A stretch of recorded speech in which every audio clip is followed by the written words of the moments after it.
My name is Kishore అండి. నేను కిషోర్ వెల్మకన్ని. నేను కెనడా నుంచి మాట్లాడుతున్నాను. సో అన్వర్ గారి క్లాస్లో నాకు నచ్చింది ఏంటి అంటే even I was not that confident like how to give the logic అనేది. నేను అన్వర్ గారి క్లాస్ ద్వారా నేర్చుకుంది ఏంటి అంటే లాజిక్ నేర్చుకుంటే what is the science behind law of attraction. So thank you so much Anwar sir. Definitely it is going to be an awesome session. నేను ప్రతి ఒక్కరికి ఎంకరేజ్ చేస్తానండి. Attend that even like 5,000 rupees కానీ ఎంతైనా సరే. ఈవెన్ మీరు ఆ 5,000 రూపీస్ని మీరు సేవ్ చేసుకుంటే are you going to be millionaire? If yes, don't join the class. If no, then attend the class and then grasp as much knowledge as you can. See law of attraction అనేది practice అండి. అంటే ఏంటంటే ఇప్పుడు doctors ఉన్నారు, doctors ఏం చేస్తారంటే practice చేస్తారు. Lawyers ఉన్నారు, లాయర్స్ ఏం చేస్తారు? ప్రాక్టీస్ చేస్తారు. సేమ్ లా ఆఫ్ అట్రాక్షన్ అనేది కూడా ఏంటంటే practice. Once when you practice you get more results, right? So I highly encourage each and everyone.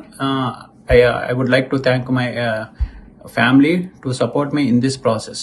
See, even my wife Goda, she started attending classes, especially thanks to my mom అండి. మా అమ్మగారు మా నాన్నగారు ఎప్పుడు మాట్లాడినా సరే ఇంతకుముందు ఏవో ఆ కబుర్లు ఈ కబుర్లు చెప్పాలి. ఇప్పుడు మాట్లాడితే ఓన్లీ అరే అన్వర్ గారు కొత్త వీడియో రిలీజ్ చేశారు విన్నావారా, సేమ్ ఇదే టాపిక్ అనమాట. So I feel very blessed అనమాట. ఎందుకంటే there are like so many things going on in life and then but only focus is okay, how can I get better, right? Thank you so much Anwar sir. So definitely like we will make it happen. Definitely like we will join the advanced class as well. Yeah, thank you. Bye for now.